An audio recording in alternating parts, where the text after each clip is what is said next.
अस्सलाम वालेकुम व्यूअर्स, मैं हूं ताहर और आप देख रहे हैं हमारा यूट्यूब चैनल बीटी ग्राफिक्स। आज का हमारा लेक्चर बहुत ही सिंपल सा और बहुत ही छोटा सा लेक्चर है, क्योंकि आज हम देखने वाले हैं अपने पाथ की सेटिंग्स। पाथ की सेटिंग्स हमने पहले भी लेक्चर्स में देखी हुई हैं, लेकिन आज हम उनको डिटेल में देखेंगे। तो बगैर किसी देर के हम शुरू करते हैं अपना आज का लेक्चर। मैंने एक रेक्टेंगल ली और यहाँ पे एक रेक्टेंगल ड्रा करता हूँ। इसका मैंने थोड़ा पाथ मोटा किया हुआ है, इसका आउटलाइन को थोड़ा बड़ा किया हुआ है। अभी हम इसके ऑब्जेक्ट में जाएंगे। यहाँ पे हमारे पास एक ऑप्शन है पाथ का। ये सबसे पहले जो ऑप्शन है ये है ज्वाइन एंड एवरेज, जो हमने पिछले लेक्चर्स में पहले ही देखे हुए हैं। ज्वाइन एंड एवरेज का क्या काम है। तीसरा ऑप्शन हमारे पास है आउटलाइन स्ट्रोक। आउटलाइन स्ट्रोक का क्या मतलब है, अगर मैं इसको जूम करके देखूँ तो ये देखिए हमारे पास आउटलाइन हमारी बिल्कुल सेंटर में आ रही है। इसको अगर हम सिलेक्ट करके यहाँ से आउटलाइन स्ट्रोक करेंगे पाथ में जाके आउटलाइन स्ट्रोक, तो ये देखिए हमारी जो आउटलाइन है वो बिल्कुल बाहर चली गई। हमारे जो एंकर पॉइंट्स हैं वो बाहर की तरफ मूव कर गए। तो इससे हम अपनी आउटलाइन को बाहर की तरफ मूव करवा सकते हैं आउटलाइन स्ट्रोक से। दूसरा ऑप्शन हमारे पास है यहाँ से ऑफसेट पाथ। ऑफसेट पाथ का क्या मतलब है कि अगर हम अपनी रेक्टेंगल को या जो भी शेप हमने ड्रा किया है उसको प्रोपोर्शनली किसी साइज़ पे बड़ा करना चाहते हैं, उसकी कॉपी लेना चाहते हैं, तो हम उसको कैसे कर सकते हैं। उसका ऑफसेट ले सकते हैं, उसको उसी साइज़ में अगर छोटा करना है तो उसकी उसी साइज़ में हम छोटा कर सकते हैं। प्रोपोर्शनली छोटा होता जाएगा वो।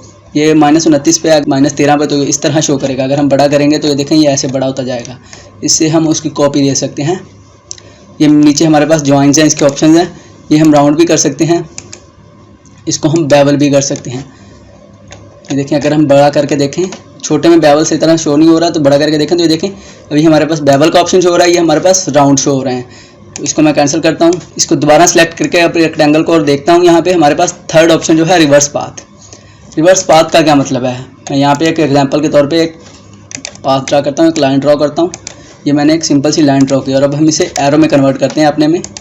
यहाँ से जाके ये ब्रशेस और एरोज़, ये मैं इस एरो में कन्वर्ट करता हूँ इसे। ये इस एरो में कन्वर्ट हो गया हमारा। तो अब हम ये पाथ हमने यहाँ से स्टार्ट किया था और यहाँ पे ख़त्म किया था। तो ये देखें इसका एरो का हेड पॉइंट यहाँ पे आ रहा है और इसका एंड पॉइंट यहाँ पे आ रहा है, जहाँ से हमने स्टार्ट किया था। तो अब हम इनकी डायरेक्शन चेंज करना चाहते हैं। एरो का हेड वो नीचे आ जाए और एरो की जो एंड पॉइंट है वो ऊपर चला जाए। तो इसको हम कैसे कर सकते हैं, इसको हम यहाँ से जाएंगे ऑब्जेक्ट में और पाथ और यहाँ से रिवर्स पाथ। तो ये देखें हमारे पास हमारे एरो की डायरेक्शन चेंज हो गई। इसी तरह हमारे पास आगे एक ऑप्शन है पाथ में हम जाएंगे और थर्ड ऑप्शन हमारे पास है सिंप्लीफाई का। सिंप्लीफाई का क्या मतलब है, ये मैं एक और एग्जांपल के तौर पे आपको बना के दिखाता हूँ कुछ। ये मैंने अपना पेन टूल लिया और यहाँ पे कुछ इसको काफ़ी ज़्यादा एंकर पॉइंट बना के कुछ चीज़ें आपको सिंप्लीफाई करके दिखाता हूँ। ये मैंने काफ़ी ज़्यादा एंकर पॉइंट लेके क्लोज शेप बनाई है। अब मैं इसको सिलेक्ट करता हूँ, यहाँ पे अपने ऑब्जेक्ट में जाता हूँ और यहाँ से पाथ में और यहाँ पे सिंप्लीफाई के ऑप्शन पे क्लिक करता हूँ। तो ये मेरे पास एक पैनल ओपन हो गया। इसको मैं यहाँ पे क्लिक करूँगा तो ये मेरे पास पैनल एक सही से ओपन हो गया। अभी हम देखें तो हमारे पास जो हमने एंकर पॉइंट बनाए हैं वो 45 एंकर पॉइंट है, लेकिन सिंप्लीफाई करने के बाद हमने 75% इसको सिंप्लीफाई किया तो हमारे पास 32 एंकर पॉइंट्स बच गए। अगर हम इसे मज़ीद सिंप्लीफाई करें तो ये देखें हमारे पास जो राउंडेड जो बेवल शक्ल के आ रहे हैं थोड़े वो स्मूथ हो गए। अगर हम इसे मज़ीद सिंप्लीफाई करें तो ये देखें हमारे पास थोड़ा स्मूथ है। अगर हम यहाँ पे इसको बिल्कुल यहाँ पे करके देखें तो ये देखें ध्यान से देखें तो हमारे पास ये राउंडेड हैं, थोड़े थोड़े कॉर्नर बने हुए हैं इसके।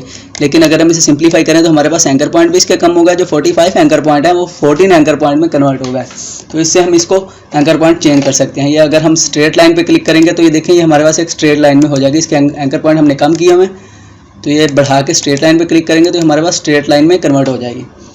ये है हमारे पास सिंप्लीफाई का पैनल। इसको मैं डिलीट करता हूँ। इससे आगे हमारे पास एक और चीज़ है।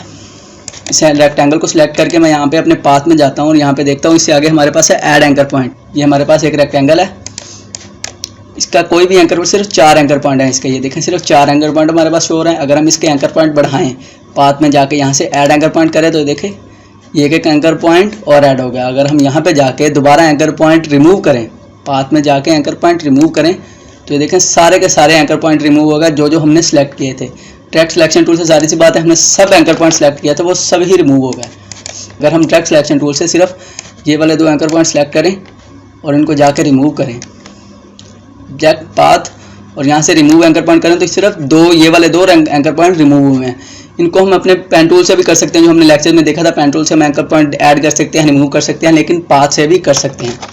इसी तरह आगे हमारे पास अपने पाथ में जाके देखेंगे तो आगे हमारे पास है divide object below. Divide object below का क्या मतलब है, मैं आपको एग्जांपल दे के एक समझाता हूँ। ये मैं एक रेक्टेंगल ड्रा करता हूँ यहाँ पे। इसके ऊपर मैंने एक और रेक्टेंगल ड्रा की, इसके ऊपर एक और रेक्टेंगल और ये एक और रेक्टेंगल ड्रा की, और इनके ऊपर मैं एक लाइन ड्रा कर देता हूँ बिल्कुल ऐसे।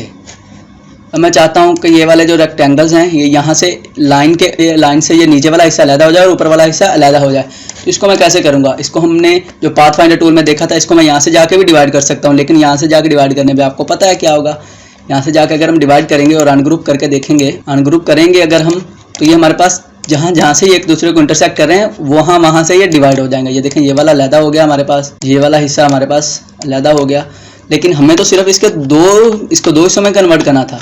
तो वो हम कैसे कर सकते हैं, तो हम अपनी लाइन को सिलेक्ट करेंगे और यहाँ से जाएंगे ऑब्जेक्ट में, और यहाँ से पाथ और यहाँ से डिवाइड ऑब्जेक्ट्स बिलो, जो इसके लाइन के नीचे ऑब्जेक्ट हैं वो सारे डिवाइड हो गए। अगर हम देखें तो ये देखें, ये हमारे पास लाइन के नीचे ये दोनों डिवाइड हो गए, लाइन के नीचे, लाइन के ऊपर वाले हिस्से अलहदा हो गए, नीचे वाले हिस्सा अलहदा हो गया। ये देखें, तो इससे हम कोई भी अपने नीचे वाले ऑब्जेक्ट को डिवाइड कर सकते हैं। हमने काफ़ी सारी शेप ड्रा की हैं और उनके ऊपर हम एक लाइन ड्रा करके या कोई और शेप ड्रा करके उनको डिवाइड करना चाहते हैं तो वो हम यहाँ से कर सकते हैं। इससे आगे हमारे पास है स्प्लिट इनटू ग्रिड। इससे हम अपनी कोई भी शेप जो हमने ड्रा किया उसको ग्रिड में कन्वर्ट कर सकते हैं। इसके मैं प्रीव्यू ऑन करता हूँ और रोज की तादाद बढ़ाता हूँ तो ये मेरे पास रोज की तादाद बढ़ रही है। इसी तरह मैं अगर कॉलम की तादाद बढ़ाऊँ तो ये मेरे पास 8 रोज और 8 कॉलम आ रहे हैं।